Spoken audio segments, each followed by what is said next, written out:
Here we'll talk about strategies for muscle building. We'll go over workouts, what kind of things you should think about for those, nutrition habits, a few other habits that can be really helpful, possible supplements to consider, and then what realistic expectations are going forward. When it comes to strength training, 3 times per week is going to be a good place to be for that. Now, it just depends on how intense you're getting into this muscle building. Now, if you're getting into really like bodybuilding, like putting on really high amounts of muscle mass, then this is probably going to be a little bit less than that. There are probably some more advanced strategies you can go after. We're talking more about, in general, trying to add some muscle mass to your body, not necessarily trying to lose fat. That's going to have a few different strategies, although there is a lot of overlap between those goals. It's more of kind of when we talk about calories, and then a little bit when we talk about strength training here, there's going to be a few differences. So 3 times per week puts you at a good place. If you want to add an extra time in during the week, that could be helpful. Potentially, maybe there's a few body parts that you're trying to increase the size of. Maybe you're trying to do a little bit more arms or something like that. Then maybe doing a fourth day and adding a little more isolation type work can be good. But if you're doing 3 full body workouts and you're focusing on compound movements, squats and bench and deadlifts and rows and push-ups and pull-ups and things like that, basically, if you're coming into bStrong, things that we're going to be doing in all the workouts, if you're doing that, then you're in a pretty good place. You're hitting the muscle groups with enough frequency during the week. But if you want to do a little bit of isolation work on your own, I think that can be helpful too. And then the idea of coming close to failure on sets. So there can be additional benefit to having some sets where you get pretty close to failure. Now, I mean, most people would probably say that, like, yeah, well, I mean, when I'm lifting, I work pretty hard and I am getting somewhat close to failure. But you probably want to make sure there's at least, maybe for every exercise that you're doing, at least one of the sets you're getting really close to failure. Now, that doesn't mean you go till you just drop the weights, but kind of technical failure is a term that gets thrown out there where it's like, all right, you just can't get good form anymore on this, and you're going to have to start cheating on that. And so you're going to want some of your sets to get to that point. That's not always the case with just general strength training, that you want to get to failure that often. But there can be some added benefits to doing that with some of your sets, if your goal is muscle growth. I wouldn't try to do that on every single set. I mean, that can set you up for burnout and potentially injury if you're always just pushing at maximal effort every single set. There needs to be some where it's like really focused on technique, really dialed in. And then maybe one of the sets is like, all right, just push it. Maybe try to get 1 or 2 extra reps at the end than what you would normally get there. So just that concept of getting some sets that are close to failure can be helpful with growing muscle, and can help stimulate that muscle growth. In terms of other activities, a lot of this just depends on how aggressive you're trying to be with your goals. If you're trying to do like bodybuilding competitions, then some of these recommendations are probably going to be a little bit conservative, where it's like you can get more technical if you're trying to get to that advanced level. But we're talking about kind of like general, some muscle building. Maybe you've always wanted to try to just add a little bit more size, but good kind of body weight, not just adding fat weight. So when it comes to the other activity, you just don't want to go overboard when it comes to cardio. If you're somebody that's always struggled to gain weight, and we've got people on both sides of it. There are definitely people who are trying to lose weight and lose fat. That's a main goal. But there's also other people who can be termed hard gainers, that it's a little bit harder to put on muscle mass. And so if that's the case for you, then you don't want to be stressing a ton of cardio. There's certainly benefits to cardio, and you don't necessarily need to avoid it altogether. But if you're trying to build muscle and you're doing 3 days a week of strength, but you're doing 3 or 4 days a week of cardio on top of that, you're going to be making it a little bit harder to be in that calorie surplus that you need in order to gain muscle. And you're kind of stressing your muscles in 2 different ways that can be a little bit conflicting. Any other cardio that you want to do, like if you like running, you want to do 2 days a week of some running, I think that's totally fine. Just know that those can be conflicting goals of trying to build muscle mass and then also trying to improve endurance a lot. And so sometimes it's helpful if you just shift the focus a bit more towards one of those than the other, than to try to just keep pushing both of those things really hard at the same time. It's just, you're going to be spinning your wheels a little bit there. It's hard to make a lot of progress in either one. As always, just avoiding overtraining too. You don't need to be doing 7 days a week of really hard workouts. You need to make sure there's some recovery built in there too. And we'll talk more about that in a few minutes. For nutrition, so we need to be in a calorie surplus if the goal is to build muscle. And that doesn't mean it needs to be a huge surplus. A couple hundred calories in a day is probably more than enough, a slight surplus. So we're not trying to add 2 extra meals to your day to add 1,000 more calories. It's just maybe a little bit extra, one extra portion or an extra half serving of something with one or two of your meals, and that's going to put you in a pretty good place. So don't go overboard on that. But we do need to create a calorie surplus. If you are under eating and doing a lot of strength training, it's going to be really hard to build muscle with that if you're not fueling your body, you're not giving it what it needs to recover.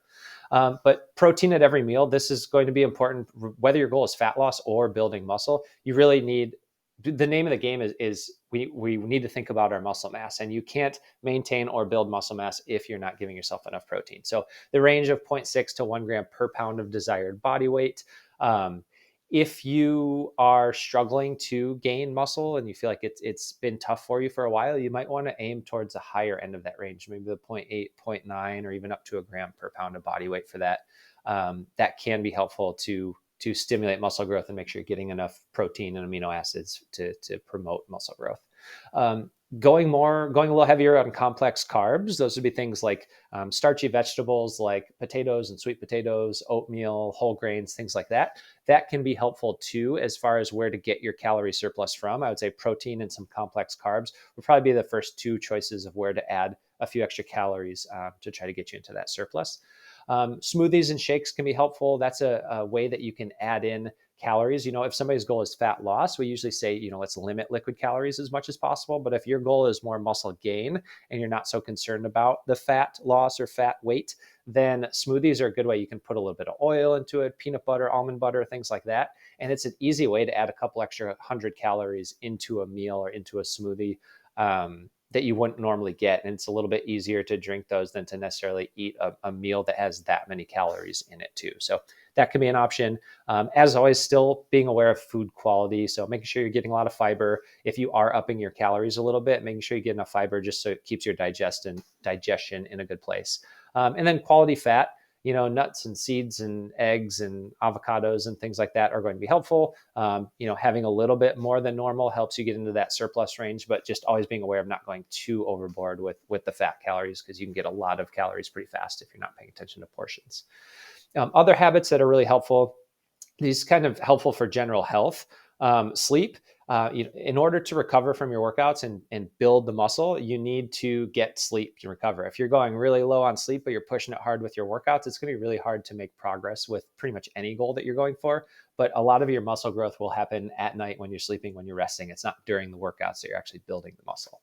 And then managing your recovery and your stress, just trying to make sure you're not redlining it all the time, not just in your workouts, but also in your relationship and your family life and your work life. If all that stuff is super stressful right now, then you got to kind of reset your expectations and maybe modify your workouts a little bit so you're not burning yourself out too quickly.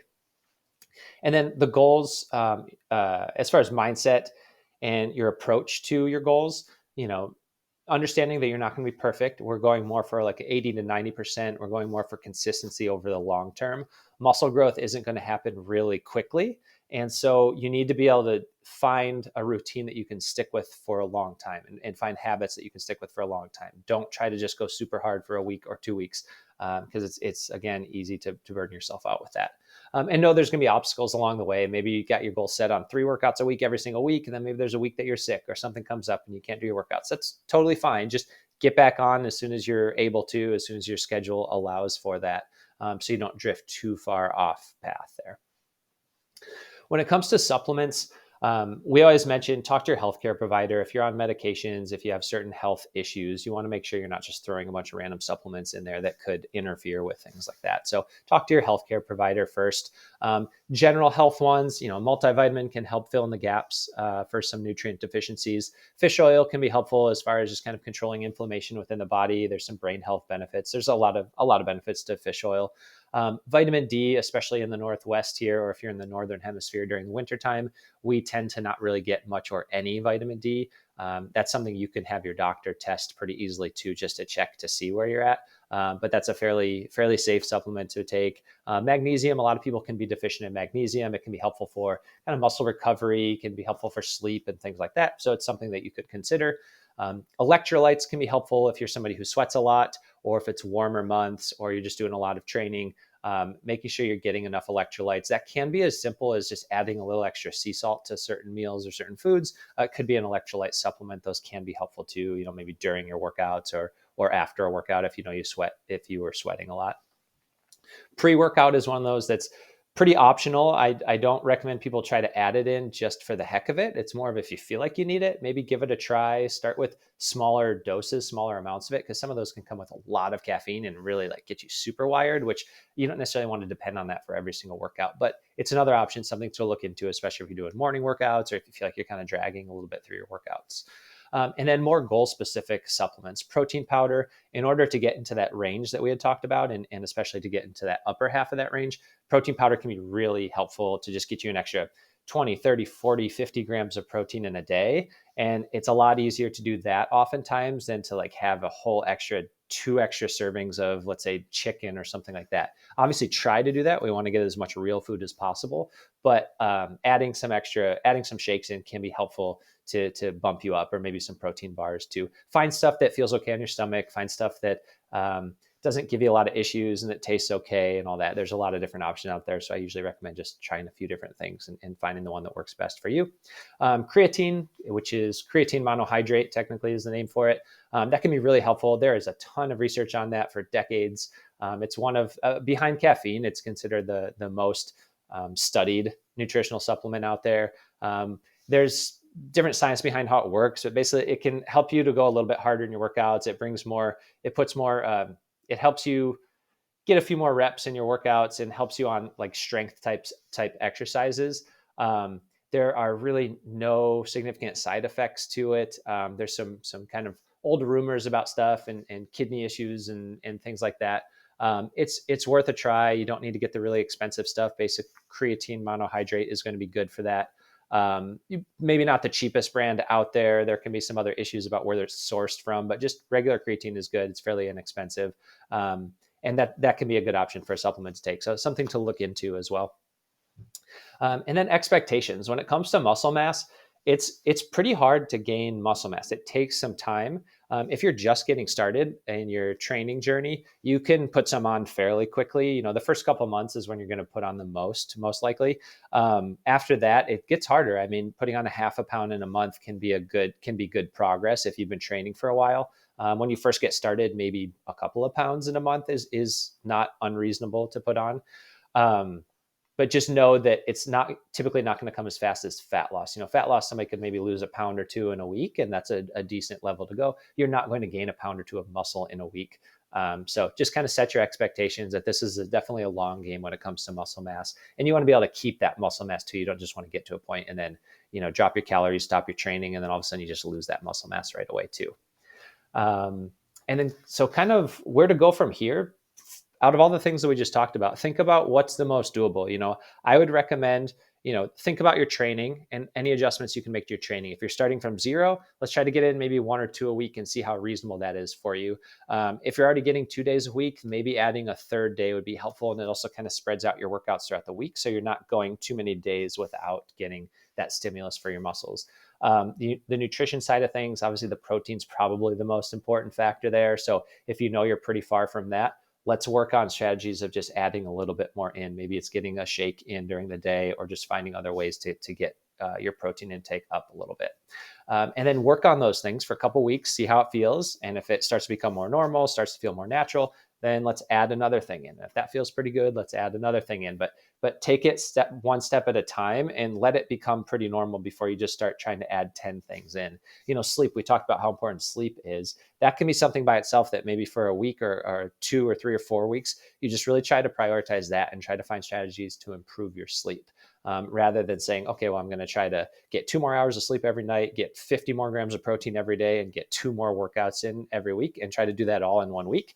You might pull it off for a week or 2, but long term, it's hard to stick to that when it's such dramatic changes. So start with 1 or 2 things and then build from there. So let us know if you have any questions. Thanks.